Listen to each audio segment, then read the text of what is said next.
본 방송에서 제공하는 투자 정보는 투자 판단에 대한 조언입니다. 방송에서 제공하는 주식의 가치, 가격 상승 및 가격 하락에 대해서는 방송사에서 보장하지 않습니다.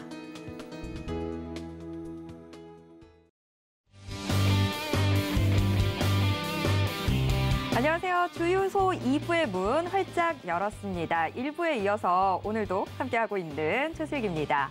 자, 이제 정말 시장 공부하지 않고는 같이 무너져 내리는 상황이 됐습니다. 오늘도 정말 굉장히 끔찍한 하루 보내셨을 것 같은데요. 자, 이제는 정말 공부하지 않으면 흔들리고 불안한 장이 됐습니다. 여러분들 더 이상 흔들리시지 않도록 오늘도 저희가 알찬 꿀팁들 다 전수해 드리도록 하겠습니다. 자, 오늘의 꿀팁 전해주실 우리 위원님 화면으로 먼저 만나보시죠.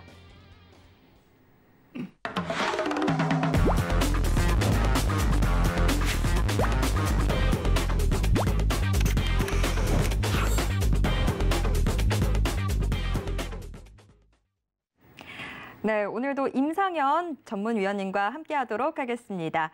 자, 임상현 위원님 어서 오세요. 예, 반갑습니다. 네, 자 오늘도 또 역시나 정말 상징인 노란색 조끼와 함께 해주시고 계신데요. 자, 우리 임상현 위원님의 노란톡 오픈 채팅방 입장 원하시는 분들, 자 노란톡 일단 문자 샵 0082로 임상현 이름 석자 적어서 보내주시면 노란톡 오픈 채팅방 입장도 도와드리도록 하겠습니다. 자, 어서 노란톡 들어와 주시고요. 자, 바로 우리 임상현 위원님의 강의 들어보도록 하겠습니다. 예, 오늘은 이제 지난 시간에 세 번째 이어서 큰 틀에 대해서 보도록 하겠는데, 오늘 같은 경우는 경제 주기, 합성 주기, 경제 주식 합성 주기, 그다음에 새로운 2차 상승 파동이 나올 수 있느냐, 이런 거에 대해서 보도록 하겠습니다. 최근에 이제 급락을 많이 하고 있는데 대세 하락으로 가지 않겠느냐, 이렇게 생각할 수 있겠지만은, 결론적으로 이야기했을 때 중기 조정 파동의 완성짜리, 큰 파동이 나오면은 완성짜리다, 이렇게 보시는 것이 맞다, 이렇게 좀 생각이 되기 때문에 이런 부분에 대해서 이제 말씀을 좀 드리도록 하겠습니다. 최근에 제가 방송에 나와서 지난주에 이제 경제 주기 사이클, 이런 부분에 또 미국 증시의 20년의 어떤 그 쿠즈네츠 파동, 이런 부분들을 언급을 좀 했었습니다. 근데 최근에 모 증권사에서 미국 증시 장기 사이클을 보면서 과거에는 18년씩 했던 파동들이 계속 반복이 됐다. 지금은 13년째이기 때문에 앞으로 추가 상승 가능성이 많다는 보고서도 나오고 있습니다. 그래서 나름대로는 이제 이슈가 되고 있는데, 좀 더 함축을 해서 말씀을 드리는데, 오늘의 가장 큰 키포인트는 실제 헤지펀드, 세계적인 헤지펀드의 경제 주식 사이클 개념 뭐고, 그다음에 가장 완벽한 예측을 했던 경제 달인, 그다음에 헤지펀드의 달인의 투자 어떤 도구, 이런 것에 대해서 생생하게 전해드리기 때문에 굉장히 중요하다, 이렇게 좀 생각이 됩니다.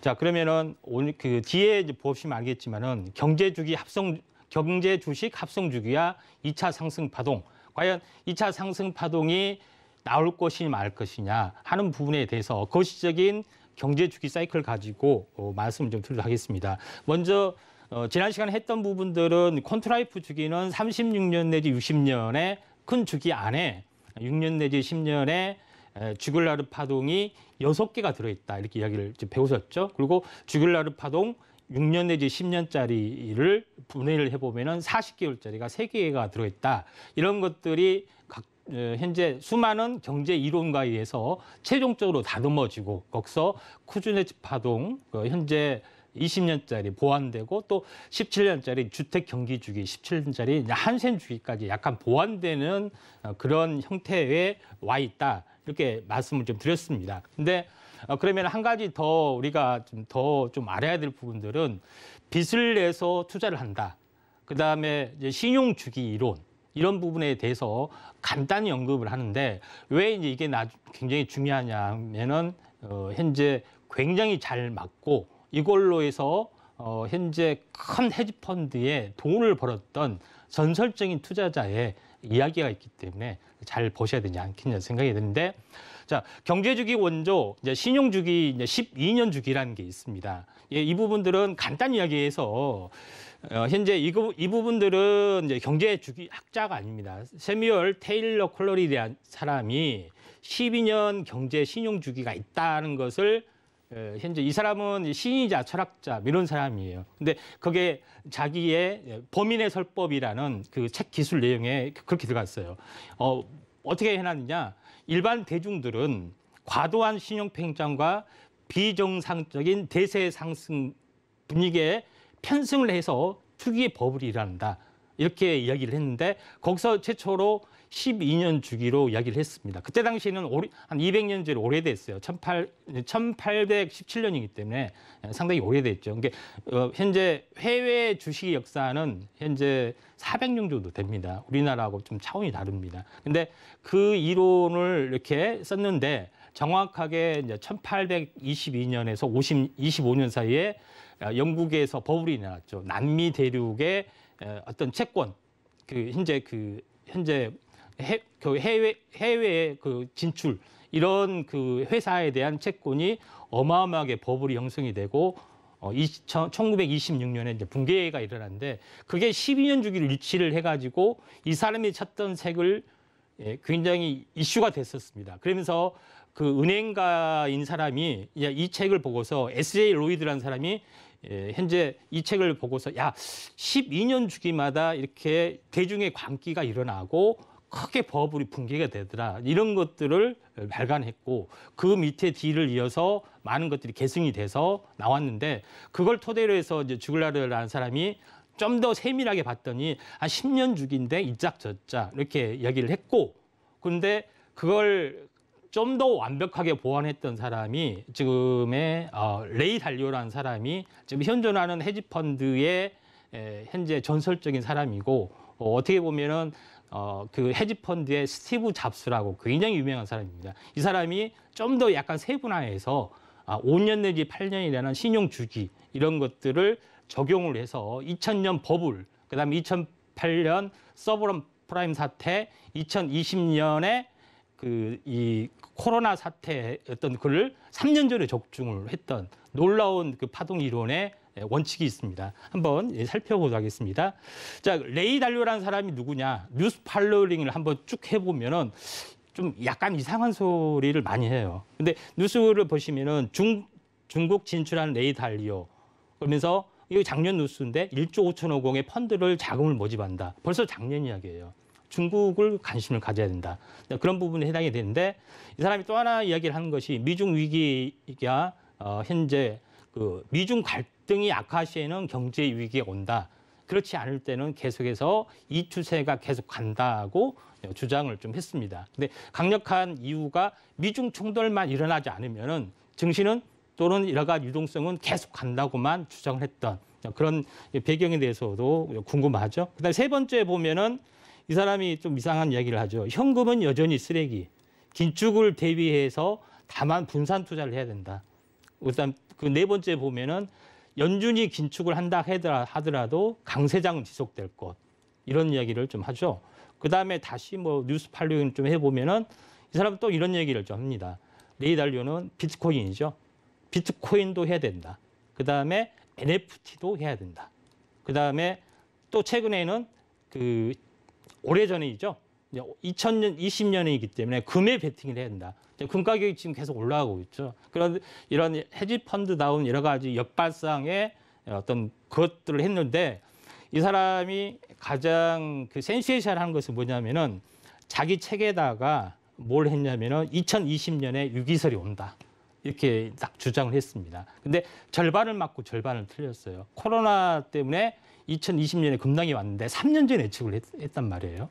예, 그런 부분인데 실제 실제 이제 그 사람은 자기도 코로나가 와서 이렇게 빠질 줄 몰랐고 코로나 위기가 경제 위기를 불러줄 것이라고 약간 착각은 했는데 정확하게 3년 전에 그 책자에다가 글을 썼다는 거, 그 굉장히 현재 이력적인 건데 그러면은 헤이 달리오런 레이 달리오라는 사람의 헤지펀드 제왕 이 부분들을 잠깐 보시면은 어떤 사람이냐면은 실질적으로 2008년에 금융위기 이전에 위기가 올 것을 한 1개월, 2개월 내지 오차로 예측해서 세계적인 어떤 헤지펀드의 매니저로 등극을 했습니다. 그러면서 2000년 닷컴 버블도 정확하게 대응을 했고 2020년 금융위기도 예측을 했던 투자 분석론에 우리가 좀 주목을 해야 된다. 이렇게 좀 생각이 되고 국내에서도 많이 발간이 좀 됐던 그런 사람인데 또 레이 달리오라는 부분들을 현재 21세기는 바로 그 레이 달리오 시대다. 그렇게 이야기를 했던 그런 사례인데 그 부분의 어떤 그 주기 이론에 대해서 간단하게 한번 설명을 하도록 하겠습니다.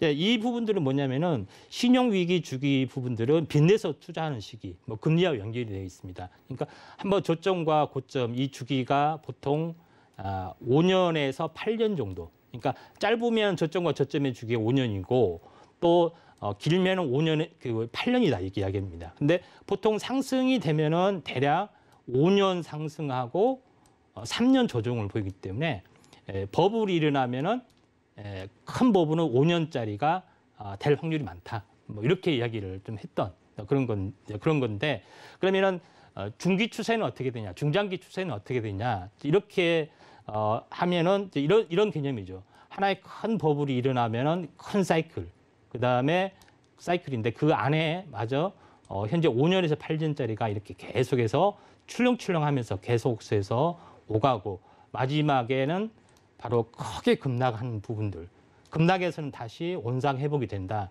그런 이론인데 결국은 경기 성장의 중심축을 따라서 움직여주고 있기 때문에 아무리 큰 폭락이 오든 현재 서프라임 사태나 여러 가지 흐름이더라도 반드시 순살같이 회복이 된다. 그 이제 이론에 관련된 겁니다. 자, 그런 부분들에 해당이 되는데 그러면은 여기서 이제 그 사람이 어떻게 적중을 했느냐. 제가 그 사람이 이론을 가지고 맞췄다는 것을 차트를 가지고 한번 분석을 해봤습니다. 어떻게 그걸 맞췄을까? 5년에 8년짜리. 자, 그러면은 2000년, 2020년의 버블을 이 사람이 완벽하게 대응해서 명성을 일단 얻었습니다. 근데 여기를 보시면 알겠지만은 차트를 보시면은 1990년 그 말경에 마지막 스퍼트를 날렸던 때가 있어요. 정확하게 양봉이 상승 가속이죠. 하나, 둘, 셋, 넷, 다섯, 5년째. 이 버블을 일으켰기 때문에 이 사람 이론이 있기 때문에 여기서는 완벽하게 버블이다. 딱 거기서 딱 제동을 건 거죠. 그리고 나서 보시면 알겠지만은 몇 년 운봉이에요? 1년, 2년, 3년 운봉. 이렇게 딱 떨어집니다. 그리고 나서 그린스펀의 이제 그 금리 급격히 인하하고 서프라임의 어떤 주택 대출 이걸 왕성하게 하면서 다시 한번 신고가 버블이 몇 년 일어나죠? 5년이 일어나게 됩니다. 그렇죠? 그때 골디락스 계속해서 하다가 2008년에 금융위기 터지니까 그 전에 자기가 한 달 내지 2달 전에 반드시 금융위기가 터질 거다. 왜? 신용의 버블이 있기 때문에 한번 크게 터질 거다. 근데 이때 어마어마하게 크게 이제 급락이 왔죠. 이때 헤지펀드의 대가라서 최고의 명성기에 다가옵니다. 그리고 나서 지금 계속해서 장이 올라오죠. 올라왔는데 2020년에 이 사람이 3년 전에 책을 썼어요. 2020년이 되면은 금융위기가 올 것이다. 이렇게 했는데 실제 사실은 적중했어요. 크게 급락이 됐기 때문에. 근데 현재 미국에서 현재 패드에서 현재 어마어마한 양적 완화를 써서 다시 V자로 상승을 시켜놓았던 금융위기는 오르지 않았죠. 근데 그 덕분에 어마어마한 인플레이션의 시대가 펼쳐졌던 그런 전설적인 이야기이기 때문에 이 5년짜리 그다음에 장기적으로는 12년 만에 아무리 큰 수세라도 12년에 한 번씩 크게는 떨어진다. 이걸 이 사람이 무려 3번이나 적중을 했다. 그런 이론입니다. 근데 그 사람의 이제 이론에 의해서 우리나라 시장하고 한번 분석을 좀 해보도록 하면은 우리나라는 1980년도에 늦게 이제 버블이 타올랐죠. 미국 시장이 그 80년대부터 빛나는 상승을 2000년대까지 하잖아요. 근데 우리나라는 그 늦게 발생이 돼서 5년 뒤에 나중에 이제 발생이 돼서 급격히 올라왔죠. 그리고 나서 쌍봉을 찍고 이때 이제 신용버블이 무너졌던 그런 부분들. 이 당시가 김영삼 대통령 시대 세계화 그렇게 하면서 세계 뭐 흥청망청 쓰고 뭐 기업은 잘 될 거다 낙관론을 하면서 이렇게 하다가 나중에 이제 된통 당했죠. 이게 12년 주기에 이제 당했다 이렇게 볼 수가 있겠습니다. 자, 그런 부분들이 해당이 되는데 그러면은 1997년부터 계속 왕성하게 하다가 언제 한번 다 크게 당했냐면은 97년 IMF 이후로 딱 12년 만에 한 번씩 크게 당했죠. 그리고 나서 다시 최근에 이게 당하고 2020년. 그러니까 12년마다 한 번씩 크게 급락하는 흐름이다. 12년마다 한 번씩. 자, 어디서 많이 들어본 소리죠? 뭐예요? 우리가 이제 신년 운세를 보러 가면은 또 그 해년마다 네 띠는 무슨 띠는 3대가 12년마다 한 번씩 들어간다. 그 이론과 사실 똑같은 거예요. 네, 이런 부분들이 좀 해당이 되는데 그런 부분들이 좀 있는데 제가 이제 왜 요거 이야기를 하냐면은 나중에 필요한 부분들인데 미국은 현재 금리 부분들은 20%까지 사실 올라오죠. 근데 금리를 계속해서 낮춘다는 것은 세계적인 유동성, 내는 비투와 같은 어떤 흐름이에요. 그러니까 그 부분 20%에서 제로금리까지 추세적으로 계속해서 하락을 시켰던 거고 실제 마지막에 제로금리 이제 여기서 보면은 한번 크게 올리자마자 2000년도 초에 뭐가 있났죠? 서프라임 사태가 올리니까 다시 제로금리 그러죠? 그러다가 다시 최근에 다시 올리니까 한 5% 정도 올리니까 이제 최근에 그 코로나 사태 때문에 다시 제로금리 이렇게 진행이 됐다는 겁니다. 오르는 폭이 점점 적어지죠. 다시 올리기는 올릴 겁니다. 근데 그 올린 폭이 적어진다는 겁니다. 미국 경제에 약간은 허약한 틀을 보여주고 있다 하는 것에 좀 해당이 되기 때문에 장기적으로 80년대 이후로의 달러가 전 세계적 무제한으로 방출이 되고 신용버블을 일으키고 신용버블이 밀물처럼 왔다가 이머징 마켓에서는 어마어마한 버블을 일으키고 썰물처럼 빠져나갈 때 그 시장은 폭락을 하는 그런 것들이 이제 반복이 좀 되죠. 그런 부분들이 해당이 되는데 제가 이제 왜 레이 달리오의 큰 이론에 대해서 전체적으로 사이클로 보시면은 마지막에 이 정점의 사이클이 50년입니다. 그러니까 50년이 되면은 이 신용의 버블의 주기 사이클이 급락하는 자리가 형성이 되는데 왜 그 이야기를 했냐면은 1980년부터 계속 신용 버블이 이제 계속 일어나죠. 50년이 되는 시점이 어디겠습니까? 1980년이 되면은 2030년에 거의 근접하는 수준까지 신용 버블의 흐름들이 미국 부채도 쌓이고 현재 그 재무비 미국 그 패드의 대차 제조패에 빚도 쌓이고 계속 이런 것들이 계속해서 일어나고 앞으로도 그 사이클이 더 진행이 될 수밖에 없는데 레이 달리오는 이제 그런 이론을 자기가 만들었고 그걸 3번이나 연속 적중했고 세계적인 펀드 매니저도 있고 또 최근에 급락이 왔어도 여전히 우리는 중국을 현재 주목한다 이렇게 이야기를 했기 때문에 이런 것들을 잘 보셔야 된다. 그래서 신용주기 50년으로 보면은 현재 $20 20%에 대한 금리 인상을 제로금리까지 하고 제로금리에서 5% 다시 제로금리에서 2.5% 다시 제로금리에서 또 올리는 거죠. 이런 부분들이 계속 좀 반복이 되는 그런 흐름들인데 그래서 전체적으로는 80년대부터 보면은 전 세계적으로 신용 버블을 계속 일으켜왔고 이 주기를 보시면 알겠지만은 한 번 올라가면 20년 주기, 그렇죠? 10년 주기, 그 다음에 20년 주기가 가는데 거의 이제 이 차트로 보면은 27년 정도, 27년까지 되네요. 그래서 신용 흐름들이 계속해서 일어난다 하는 것에 대한 것들에 좀 해당이 됩니다. 그래서 레이 달리오가 그 전체적으로 왜 중국에 해야 되고 우리나라 그 사람이 중국에 투자를 해야 된다. 중국이 흥한다. 이런 것들이 해당이 되는데 레이 달리오의 아직 번역이 되지 않았지만은 제국의 흥망성쇠, 더 체인잉 월드 워더라는 책을 보면은 아주 자세히 나옵니다. 그런 것들을 보면 되는데 우리가 단순히 인문학적으로 보면은 미국은 이제 성장할 만큼 성장했고 또 중국이 또 부상하기 때문에 단순히 인문학적으로 접근한 것이 아니라 이 사람은 아주 사이클적으로 주식 분석하는 것처럼 굉장히 냉철하게 분석을 좀 했습니다. 그래서 중국을 앞으로 주목을 해야 되고 작년에 벌써 펀드가 들어갔던 그 내용들이 있는데 요거에 대해서 자세히 잠깐 언급을 좀 해보면은 오른쪽에 이제 표가 있는데 요거는 뭐냐면은 중국의 오리지널 중국 1550년대죠. 1550년대 피크를 치고 무려 몇 년 동안 하락을 했냐면은 거의 여기 표를 보시면은 400년. 그러니까 1950년까지 정확하게 400년 동안 기나긴 침체의 늪을 빠졌다. 근데 그 1550년대 무슨 일이 일어났냐면은 서양에서는 대항해 시대, 다시 말해서 항해 개척의 시대가 있죠. 근데 영국을 보시면은 이때 영국의 체력이 최바닥이었어요. 1550년대. 근데 대항해 시대를 개척하면서 점점 더 일어나고 있죠. 영국보다 더 앞섰던 네덜란드가 전 세계를 석권하자마자 1650년도에 이제 고점을 치고 미끄러졌는데 영국을 보시면은 네덜란드를 제치고 바로 세계적인 등극의 역사까지가 정확하게 1550년부터 1850년까지 약 300년간 긴 사이클을 가지고 하면서 이제 서서히 이제 도태가 되는 과정들이 있죠.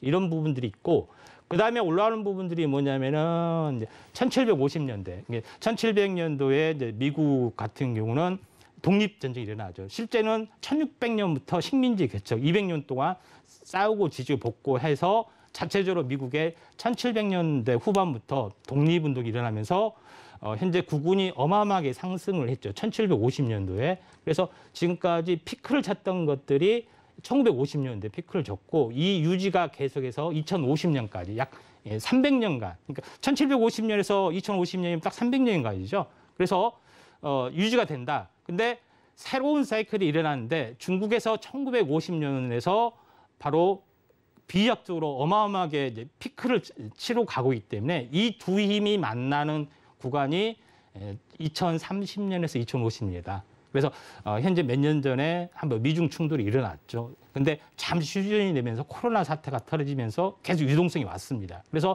레이 달리오라는 사람이 미중 충돌이 일어나기 전까지는 무조건 유동성 랠리가 갈 거다 예측을 했고 결론적으로 피할 수 없는 것들이 나중에는 나타난다 이렇게 이야기를 했는데 우리가 간단하게 그러면 우리나라로 봤을 때 한번 봅시다. 그 현재 약간 인문학 시간 개념이 될 수 있는데 자 그러면은 그 임진왜란이 몇 년이나 했었죠? 1592년 그렇죠? 정확히 360년 뒤에 무슨 일이 났죠? 1950년 플러스 마이너스 6.25 전쟁이 났죠. 이게 그러니까 임진왜란부터 쇠퇴를 하면서 마지막에 최바닥을 친 것이 이제 6.25 전쟁이라는 거죠. 그리고 나서 이제 비약적으로 사실 올라오죠. 그러니까 중국하고 약간 사이클이 약간 이제 비슷한 개념인데 이게 시간 사이클로 보면은 정확하게 우리가 적산병이라 하잖아요. 그러니까 300년씩 한번 일어나면은 부흥을 했다는 겁니다. 영국도 300년 후에 꺾어졌고 미국은 2050년 정도 되면은 300년이 돼간다. 이런 그 흐름이기 때문에 굉장히 주목을 해야 되는데 레이 달리오라는 사람이 단순한 인문학적인 것이 아니라 그 사이클에 관련된 것들을 정확하게 분석을 했습니다. 이 사람이 이렇게 특이하게 뭐냐면은 이 책에서 가난 건데 이 빨간색으로 표시한 연도수는 제가 이제 분석을 했던 겁니다. 이 사람이 200년마다 사이클이 하나에 100년 왔고 100년 주저앉고 다시 120년 뒤에 다시 이렇게 100년의 사이클이 이렇게 일어나고 다시 그 현재 그 120년 뒤에 새로운 사이클이 일어난다. 240년 뒤에 이렇게 일어나고 다시 120년 뒤에 이런 사이클이 일어나는데 이때 첫 번째 일어났던 것이 네덜란드 1650년 그렇죠? 그다음에 두 번째 120년 뒤에 일어난 부분들이 지금의 1850년에 현재 영국 그다음에 1790년에 일어났던 그 사이클들이 지금의 이제 미국이다. 200년마다 일어났는데 이 교차점마다 엄청난 혼란이 왔다. 그러니까 그 네덜란드 영국에서 이 교차되는 시기가 영난 전쟁, 영국과 네덜란드의 4차 전쟁을 통해서 영국이 거의 승기를 잡고 영국에서 1차 산업혁명이 일어났다. 그래서 패권이 영국으로 완벽하게 넘어갔는데 영국에서 다시 미국으로 넘어간 것이 바로 2차 세계 산업 1, 2차 두 번의 전쟁, 그다음에 그 전에 미국에서 일어났던 산업혁명의 주도권을 미국에서 쥐었기 때문에 완벽하게 넘어갔다. 이렇게 이야기를 한 겁니다. 그러니까 200년 주기 사이클로 분석을 하는 거고, 우리가 너무 긴 시간이잖아요. 그러면은 100년 주기로 한번 그 해석을 해보면은 100년 주기로 해석을 해도 하나의 100년 주기가 50년마다 이렇게 50년 상승 이렇게 조정, 그렇죠? 다시 60년 뒤에 100년 사이클이 이렇게 일어나는 것들 이렇게 이야기했어요. 다시 60년 뒤에 이런 100년 사이클이 일어난 것들 이야기했는데, 요거는 뭐냐면은 이 교차점이 1900년도에서 2000년도, 다시 2100년도 이렇게 사이클을 연결을 하면은 이 교차되는 사이클에 무슨 일이 일어났냐면은 1970년에 교차가 일어나고 또 그 중심이 1980년이고 또 그걸 이제 회복하는 것이 1990년. 이 세 개 기간이 좀 있죠. 이 교차 기간. 그다음에 다시 교차 기간이 뭐냐면은 2030년도에 2040년도, 2050년도 일어나는데, 제가 왜 이야기를 하냐면은 미국의 패권이 계속해서 연장이 됐던 그 결정적인 이유 세 가지 사건이 있었습니다. 첫 번째는 1970년대 이 교차점이 일어난 때가 닉슨 파동이죠. 알다시피 금태안 금지 선언을 하면서 그 전체적으로 석유 페트롤, 석유, 그러니까 사우디아라비아에게 적극적으로 로비를 해서 모든 석유는 달러로 받아라 이렇게 이야기하고, 소련에 적대시한 중국에 찾아가서 경제 개혁 개방해 줄 테니까 달러 보급 이런 것들을 하면서 현재 강력한 달러 패권을 차지했고, 1980년대는 뭐냐면은 인플레이션 시작해서 강력한 금리 인상, 그걸 통해서 완벽하게 극복을 했고, 세 번째 1990년에는 마지막으로 클린턴 정부 시대 때 신기술 태동을 강력하게 밀어붙였습니다. 그 세 번의 중대한 고비를 통해서 또 한 번의 전성기가 찾아오죠. 근데 그 찾아온 사이클이 또 죽어가는 사이클이 2030년, 2040년, 2050년인데, 그때 피할 수 없는 미중의 패권이 딱 첫 번째로 진입한 것이 2030년이라는 겁니다. 네, 그런 부분에 좀 해당이 되기 때문에 굉장히 중요한 의미를 가지고 있다. 요거는 제가 이야기를 했기 때문에 현재 닉슨 대통령이 그러니까 달러하고 금하고 1대1 교환의 법칙을, 이게 쉽게 말하면은 71년 8월 15일 날 그 평화의 도전이라는 그 스크팔 밤을 하면서 못 해주고 있다. 배째라. 우리 힘들다. 베트남 전쟁 돈 많이 썼다. 어떻게 교환을 해주냐. 이렇게 아예 포기. 이렇게 정책을 사실상 썼죠. 그러면서 금리 인상을 해주면서 여러 가지 것들을 하면서 했던 그런 정책들인데, 여기서 중요한 것은 레이 달리오가 말 한마디 부분들은 정확하게 자기 철학, 그다음에 저기 사이클 가지고 움직여주고 있기 때문에, 왜 레이 달리오가 중국 증시에 작년에 어마어마한 펀드를 들어갔고 그 펀드도 2년 전에 들어갔고 했던 부분들에 대한 이해가 가는데, 그러면은 왜 지금 이제 와서 제가 이제 중국 증시에도 주목을 해야 되느냐, 이걸 한번 보도록 하겠습니다. 중국의 연봉을 보시면은 전체적으로 한번 크게 상승을 해줬잖아요. 그렇죠? 근데 이제 그리고 버블이 한번 왔어요. 그리고 조정이 오고 이중 바닥을 찍을 때까지가 6년. 왜 죽을라리 사이클이 6년이라는 걸 이해하시죠? 그다음에 다시 한번 삼각수렴 반등해서 재바닥까지가 6년. 수렴 뒤에 이렇게 상승을 적산병이 나타났고 다시 연초에 살짝 해졌는데, 이걸 강력하게 뚫어가는 힘들을 사실은 봤습니다. 그러면은 현재 어떻게 해서 중국에 대한 증시가 강할까? 미국의 벤치마킹을 한 겁니다. 미국의 벤치마킹을 어떻게 했느냐? 연 20%라는 이자율을 제로금리까지 하면서 전 세계적으로 보급을 시키는 그런 정책이 있는데, 잠깐 이건 나중에 이야기를 하고, 중국 상해 증시 월봉을 보시면 알겠지만은 상승과 조정의 사이클, 그다음에 20개월마다 이렇게 상승과 조정의 사이클이 움직여 주잖아요. 그렇죠? 그러니까 20개월마다 이게 두 번의 파동을 치고 강력하게 드라이브를 걸 것이다. 요거에 대해서는 제가 얘기했죠. 시진핑의 집권 연말에 있기 때문에 모든 것을 쏟아붓는 그런 것이 있기 때문에 중국의 모멘텀들을 잘 봐라. 어떤 사람들은 뭐 아무리 해도 뭐 되겠어? 뭐 이런 회의론적인 시각들이 많이 있지만은 전혀 다른 움직임이 보여줄 수 있다. 이렇게 좀 생각이 된 겁니다. 그래서 중국 경기 부양책에 대한 뉴스 팔로잉을 한번 여러분과 잠깐 해보겠습니다. 여기를 보시면은 시진핑이 장기 집권을 위한 포석하면서 2달 연속 금리를 내렸다. 이런 뉴스 팔로잉이 나오고 그다음에 중국 경기 급냉 속에서 기준금리를 이제 인하를 했다. 그러니까 미국하고 전혀 다른 행보를 보이고 있는데도 불구하고 오히려 달러가 유출이 되지 않고 다시 달러가 들어오고 있고 위안화가 강세를 보이고 있습니다. 이건 도저히 설명을 못한다는 이야기죠. 자, 그러면서 뭐냐면은 이제 중국의 모든 것들은 시진핑의 집권의 시나리오에 맞춰서 모든 것들을 작년에 다 사상 검열, 빅테크 이런 것들을 다 규제를 했다는 이야기죠. 이런 부분들이 해당이 되기 때문에 1분기에 부양책을 집중적으로 한다. 그런 부분들. 그다음에 마지막으로 보면 시진핑 대관식을 앞둔 중국 5%. 이거는 어떤 일이 있어도 어떤 돈을 쏟아부어서도 사수를 해야 되는 지방 정부마다 다 지령이 내려졌던 그런 상황이기 때문에 중국이 강력하게 이제 증시 부양이 될 거다 이렇게 이야기를 한 겁니다. 그다음에 전체적으로 이제 한은회에서는 뭐라고 했냐면 원화 약세의 이유가 뭐냐?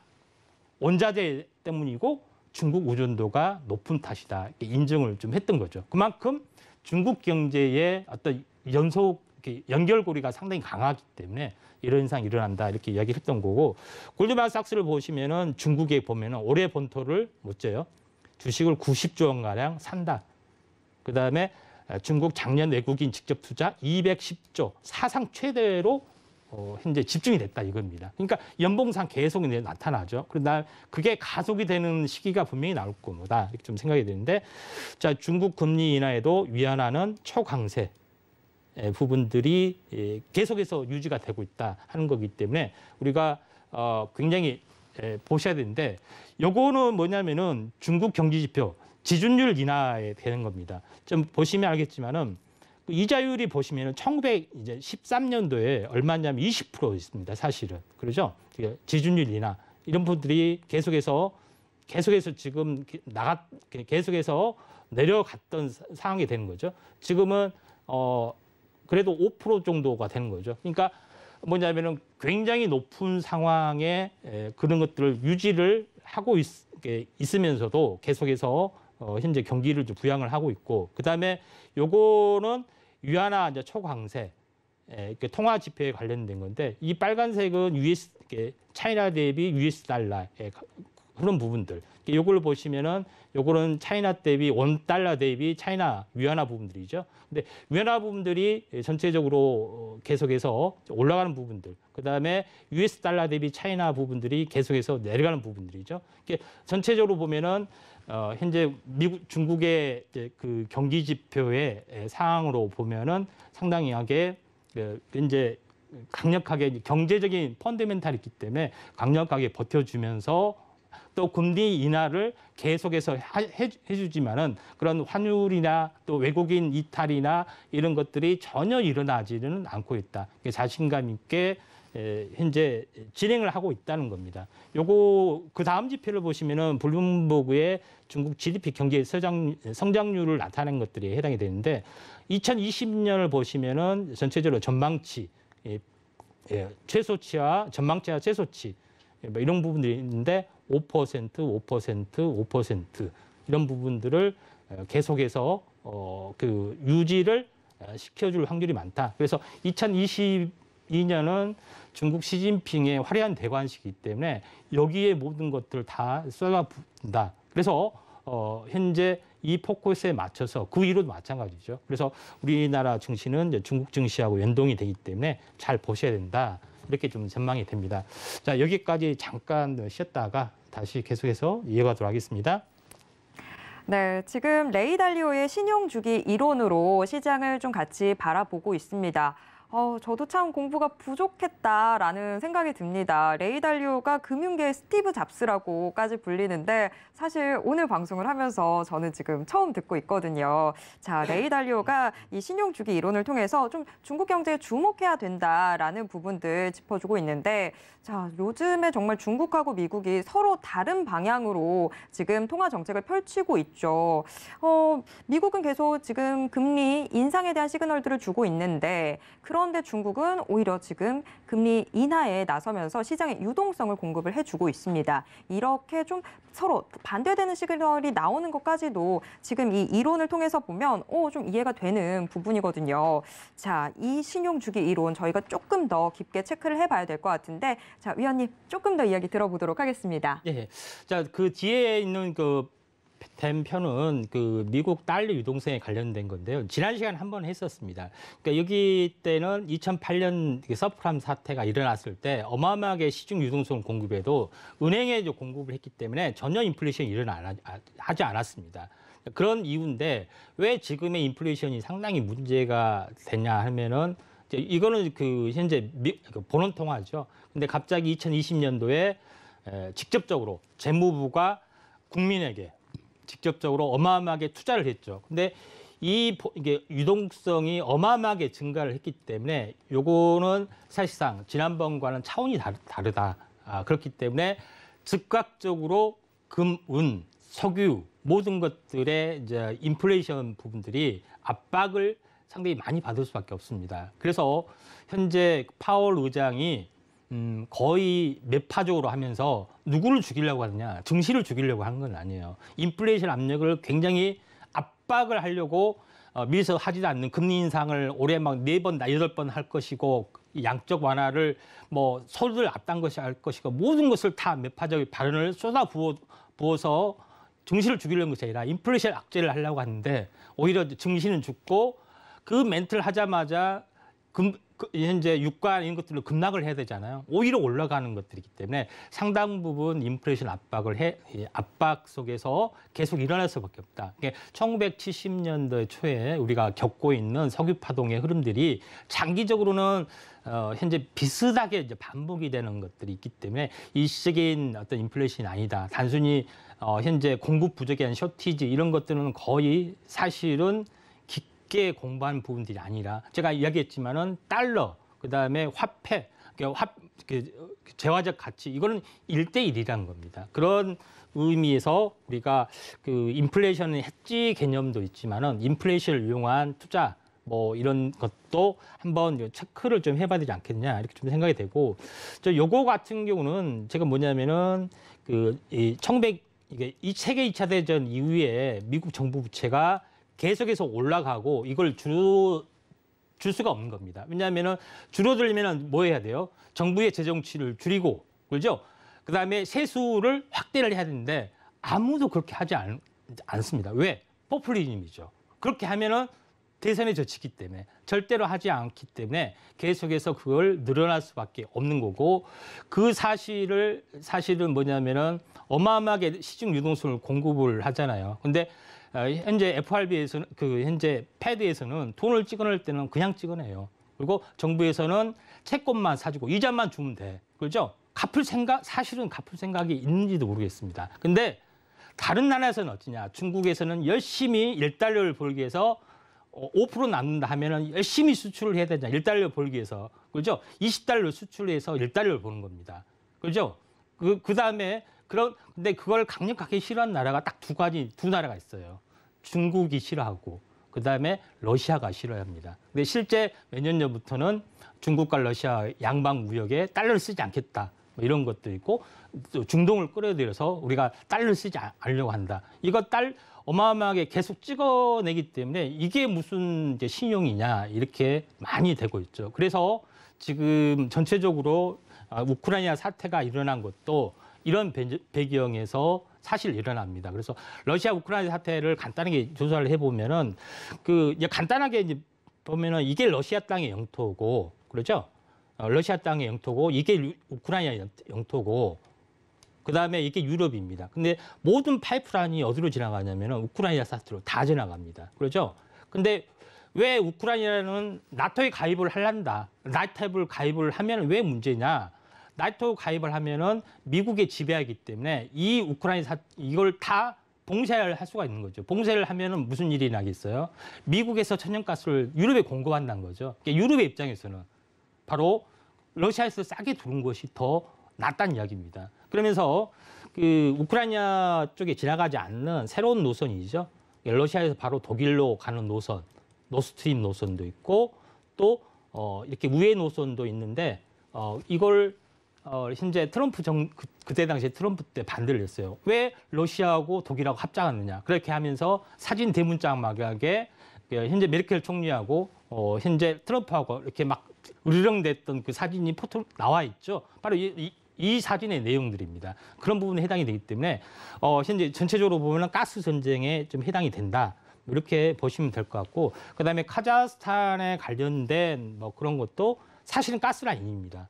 결국은 제가 이야기하고 싶은 것은 뭐냐면은 러시아는 천연가스 파이프라인을 가지고 완벽하게 구축을 하고 또 인플레이션에 대한 부분이 있기 때문에 그걸 현재 긴장시켜서 우크라이나에 대한 그 지배력을 강화를 하기 위해서 하고 있는 그런 거다. 물론 전쟁이 일어날지 안 일어날지 저도 잘 모릅니다. 다만 협상을 통해서 마무리 짓지 않겠느냐 좀 생각이 되고 이런 것들이 이제 대세로 작용이 될 수밖에 없는 그런 부분에 해당이 되는데 왜 제가 이야기했죠. 왜 올려줘야 되냐. 그러니까 중국에서 미국에서 어마어마한 그 유동성 공급 막 찍어냈는데 우리는 뭐냐 이거예요. 그러죠? 그에 대한 응분의 대가라는 겁니다. 근데 국제 석유가를 보시면은 기가 막힌 부분인데 1970년대부터 어마어마하게 쇼킹이 일어났죠. 10년 동안 오래 일어났습니다. 근데 20년을 쉬었어요. 2020년까지. 그렇죠?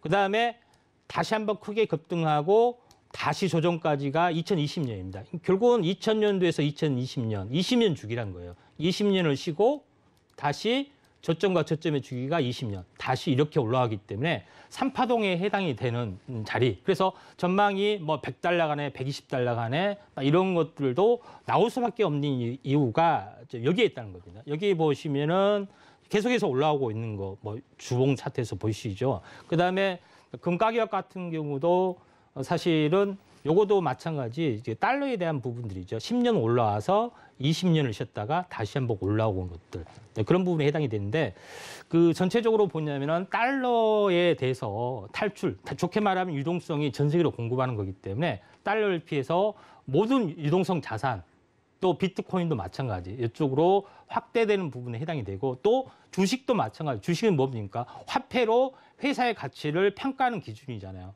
당연히 화폐가 늘어나기 때문에 회사를 평가하는 기준이 높아갈 수밖에 없고 또 그 현재 장기적으로 보면 이 충격이 가신 뒤에도 올라갈 수밖에 없는 큰 이유가 인플레이션으로 보면은 대충 보인다는 겁니다. 그러면은 제일 중요하게 그러면은 어떻게 해서 미국이 인플레이션을 확실히 잡을 건가? 금리 인상으로는 도저히 안 된다고 말씀드렸죠. 그 정부 부채 때문에. 그러면은 물론 제가 말하는 화폐가 그것들이 화두는 아닙니다. 근데 디지털 중앙화폐란 것은 현재 가상화폐란 것은 총 발행량이 정해져 있습니다. 금과 같은 거기 때문에 미국이 현재 디지털 중앙화폐와 달러를 1대1로 연동을 시키면은 인플레이션을 잡지 않을까 이렇게 좀 조심스럽게 생각이 되고 또 현재 위안화도 별도로 발행을 할 거다. 그다음에 한국도 발행을 할 거다. 이야기하잖아요. 근데 왜 이게 디지털 화폐가 중요하냐면은 전체적으로 우리는 지금 그 슈퍼 가는데 달러를 안 써요. 왜? 미친놈 취급을 받으니까 원화를 가져와라 이렇게 하죠. 근데 디지털 중앙화폐를 하면은 내가 달러를 쓸 수도 있고 위안화를 쓸 수 있습니다. 그러니까 국경이 다 개방이 된다는 거예요. 그만큼 중요합니다. 그러니까 뭐냐면 국경 없이 쓸 수 있다. 그러니까 중앙화폐하고 민간화폐, 그러니까 비트코인 마찬가지잖아요. 그러면 나중에 상용화되면은 비트코인을 누구나 쓸 수가 있다는 이야기예요. 그러니까 중앙 발권하고 민간 발권하고 지금 대결 구도이기 때문에 아마도 미국의 전략은 이렇게 해서 인플레이션을 잡지 않겠느냐. 그래서 그 상용화 과정들이 한 10년 정도에서 잡지 않겠느냐. 저는 나름대로 일단 화두를 좀 제시를 한 겁니다. 그리고 마지막으로 지난번에 했던 그 경제주기 합성 이론이 있죠. 근데 일본 증권사에서는 자세하게 그걸 분석을 했습니다. 그래서 제가 시청자 여러분한테 한번 공유를 한 건데, 요거를 보시면은 키친 파동을 정리를 했습니다. 키친 파동이 앞으로 이렇게 사이클이 이렇게 진행이 될 거다. 앞으로. 근데 4.4년으로 잡았고, 피크를 2023년 또 2027년 이렇게 잡았어요. 그리고 주글라르 파동들을 9.8년을 기록하면서 현재 최근에 이렇게 잡았습니다. 근데 그 저점을 보면은 2020년, 22년이 피크란 겁니다. 저점이란 거죠. 그다음에 피크가 2028년에 해당이 되죠. 그러니까 2020년 연초가 새로운 상승의 어떤 그 시작이 될 수가 있다 하는 것들이 나타났죠. 그래서 이걸 그리고 코즈네 파동으로 보면은 전체적으로 피크가 2034년, 콘트라이플 파동으로 보면 2032년. 제가 2030년 이야기했던 것은 미중 충돌이 2030년 정도는 일어날 수가 있다. 이렇게 이야기한 것도 레이 달리어란 이론에 의한 거다. 근데 이걸 합성을 해보면은 다중 골든 크로스가 발생이 되는 시점부터 강력한 유동성이 발생이 되는데 2017년에 강력한 유동성이 됐죠. 근데 이걸 제가 조합을 해봤어요.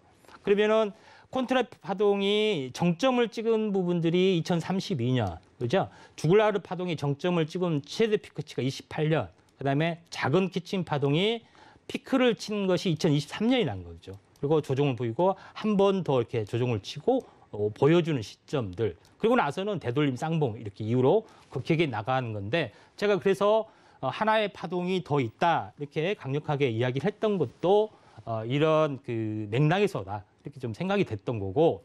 자, 그러면은 국내 거래소 장기 로그 차트에 대해서 한번 잠깐 보도록 하겠습니다. IMF 이후부터 지금까지 어떤 그 성장 프로테이지를 나타내는 로그 차트입니다. 일반 차트가 아니고. 그러면은 전체적으로 이제 저점에서 저점 영역들이죠. 최근 저점 영역 추세를 한번 긋고 고점과 고점 연기는 추세를 그어보면은 이 공간이 상당히 많이 남았다는 겁니다. 그러죠? 그러니까 이 한번 상승하고 조정을 보이고 그 다음에 다시 한번 물론 이 박스권 수렴 뒤에 나중에 이렇게 나타날 수가 있고 바로 나타날 수가 있는데 한 번은 치고 뭐 이렇게 다시 빠지고 가든 이렇게 할 가능성이 많기 때문에 지금이 먼저 저점이냐 좀 더 빠지냐 이게 중요한 것이 아니라 중기 조정 파동이 굉장히 세게 찾아온 것은 완료의 시점이 가까워지지 않겠느냐 저는 나름대로 이렇게 생각이 되는 겁니다. 그래서 국내 거래소의 이제 지수를 보시면은 여기를 보시면은 16개월 동안 상승했죠. 그러면은 16개월 동안 2단으로 상승을 했기 때문에 조정이 보통 절반 정도 조정입니다. 8개월 조정이에요. 그렇죠? 그러니까 1월 달에 굉장히 세게 들어왔죠. 저도 생각보다 많이 빠진 부분들이 해당이 되지만은 전체의 주기상으로 보면은 이제 다음 달이 되면은 2월 달이 되면은 구정 이후가 되면은 24개월. 그러니까 2년 주기 사이클이 6년 주기의 주글라리에서 2년 주기 사이클이 형성이 되지 않겠느냐.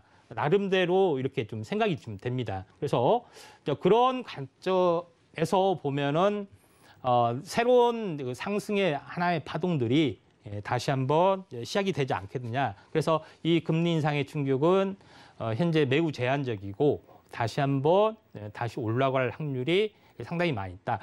그래서 레이 달리오가 했던 것들을 유심히 보시면은 중국 증시의 모멘텀, 그다음에 한국 증시와 연동이 됐던 거. 왜 환율이 약하고 왜 힘이 없을까?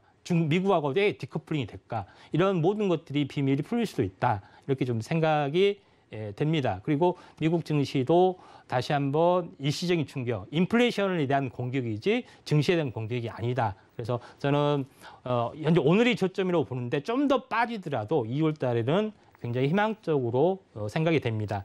그런 관점에서 오늘까지 했던 거고, 레이 달리오가 했던 것들을 분석을 해보면 그 사람이 과거에 틀린 적도 있지만 왜 정확히 맞았고 큰 그림을 그리고 있을까? 이런 것들, 금, NFT, 중국 이런 것들, 달러 약세, 앞으로 미국, 중국의 그런 것들, 이런 것들의 모든 것들, 그다음에 미중 충돌이 일어나지 않으면 왜 계속 갈 수밖에 없냐? 이런 모든 해안들이 그 사람으로부터 배울 수가 있고 모든 것들을 종합적으로 해석하면은 새로운 3파동이 시작이 된다. 이렇게 요약을 할 수 있겠습니다. 자, 이상입니다. 네, 오늘도 정말 많이 배웠습니다. 지금 시장이 참 해석하기가 힘든 시장이라고만 생각했었는데 오히려 이 레이 달리오의 파동을 보다 보니까 조금 더 이런 식으로 이해를 할 수 있겠구나라는 감을 좀 잡게 되네요. 자, 하지만 여전히 궁금한 게 많이 남아있죠. 자, 그런 분들 어서 노란톡 오픈 채팅방 들어와 주시기 바랍니다. 샵 0082 문자로 자, 임상현 이름 석자 적어서 문자 메시지 보내주시면요. 저희가 노란톡 오픈 채팅방 입장 도와드리도록 하겠습니다. 어서 들어와 주시기 바랍니다. 참고로 본 방송에서 제공해드리는 정보는 투자 판단에 대한 조언일 뿐 해당 주식의 가치와 수익률을 보장하지는 않는다는 점 꼭 기억해 주시길 바랍니다. 자, 주유소 2부 이제 좀 정리를 해봐야 될 것 같습니다. 잠시 후 3부도 계속해서 많은 시청 부탁드리고요. 저는 여기에서 인사드리도록 하겠습니다. 시청해주신 여러분 고맙습니다.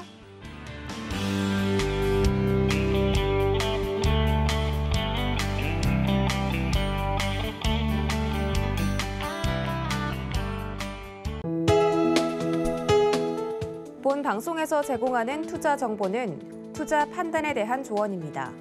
방송에서 제공하는 주식의 가치, 가격 상승 및 가격 하락에 대해서는 방송사에서 보장하지 않습니다.